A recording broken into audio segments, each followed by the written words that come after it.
This is the next part of this question and इसमें भी हमें यहाँ पर एंगल एक्स वाई जेड की वैल्यू को फाइंड आउट करना है। तो इस क्वेश्चन को सॉल्व करने से पहले पैरेललोग्राम की और प्रॉपर्टीज को समझते हैं कि इसमें कौन कौन से एंगल्स किस किस के इक्वल होते हैं। जैसे कि एंगल x है, अगर हम एंगल x की या एंगल y की वैल्यू को फाइंड आउट कर ले तो ये दोनों के दोनों एंगल्स एक दूसरे के इक्वल होंगे, बिकॉज किसी भी पैरेललोग्राम के अंदर जो अपोजिट एंगल्स होते हैं वो इक्वल होते हैं। तो पहले हम यहाँ पर लिख लेते हैं कि एंगल x जो होगा वो इक्वल होगा एंगल y के।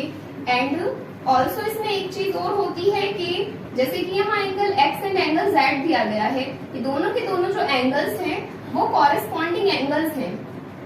तो ये दोनों के दोनों कॉरेस्पॉन्डिंग एंगल्स भी एक दूसरे के इक्वल होंगे। दैट्स मीन एंगल x के इक्वल एंगल z भी होगा। अब यहाँ पर हमें ओनली जो वैल्यू फाइंड आउट करनी है वो हमें एंगल x की वैल्यू फाइंड आउट करनी है। एंड वो क्यों करनी है, बिकॉज अगर हमें इस एंगल x की वैल्यू मिल जाएगी तो इसी के इक्वल एंगल y की वैल्यू भी मिल जाएगी।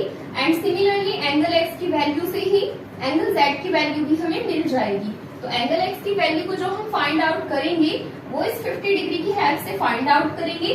अब इस 50 डिग्री में एंड एंगल x में क्या रिलेशन है, तो एंगल x एंड 50 डिग्री जो है दोनों के दोनों एंगल्स सप्लीमेंट्री एंगल्स हैं। एंड किसी भी सप्लीमेंट्री एंगल्स का जो सम होता है वो होता है 180 डिग्री का। तो यहाँ पर लिखते हैं angle x plus 50 degree will be equals to 180 degree. And ये 180 डिग्री का इन दोनों का सम क्यों होता है, according to the supplementary angles.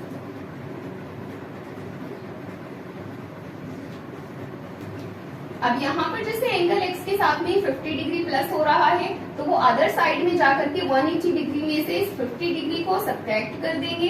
तो 180 डिग्री में से जब 50 डिग्री सब्ट्रैक्ट होगा तो हमारे पास बचेगा 130 डिग्री।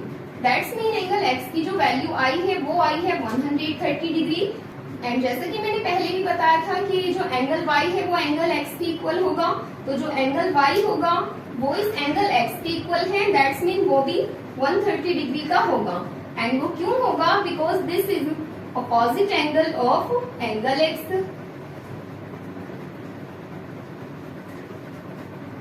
एंड एंगल x के ही इक्वल एंगल z होगा। एंड वो क्यों होगा, बिकॉज ये दोनों के दोनों जो एंगल्स हैं वो कॉरेस्पॉन्डिंग एंगल्स हैं।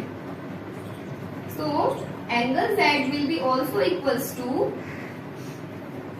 130 degree.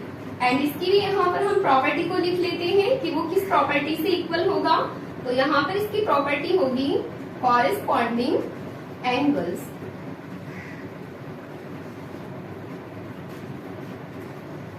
Because both of the angles are corresponding angles. And जो कॉरेस्पॉन्डिंग एंगल्स होते हैं वो एक दूसरे के इक्वल होते हैं। So this was the answer of this question and now let's come to the next question.